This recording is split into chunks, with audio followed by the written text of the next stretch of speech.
Hello అండి, అందరికీ నమస్కారం. మనం పిల్లలకు గుణింతాక్షరాలు అంటే ఋతుం దీర్ఘంతో వచ్చే గుణింతాక్షరాలను ఏ విధంగా చదవాలి అనేది నేర్పిస్తున్నాం కదండి. అయితే ప్రీవియస్ వీడియోలో మనము తా నుండి లా వరకు నేర్పించామండి.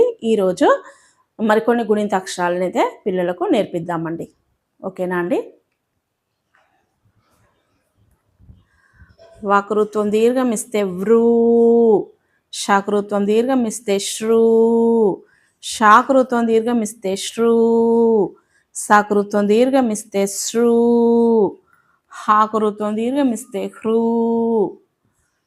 లాకృత్వం దీర్ఘం ఇస్తే ర్రూ, క్షకృత్వం దీర్ఘం ఇస్తే క్షూ, రాకృత్వం ఇస్తే రూ. ఇవి అండి. మరి ఒకసారి చదివి వినిపిస్తానండి.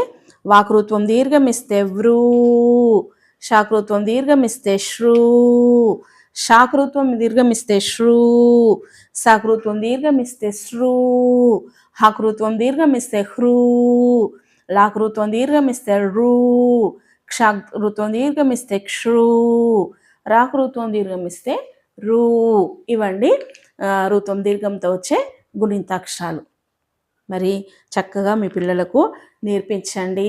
వారి తెలుగు చక్కగా రాయడానికి చదవడానికి మీరు హెల్ప్ చేయండి. ఓకేనా అండి? బాయ్ అండి.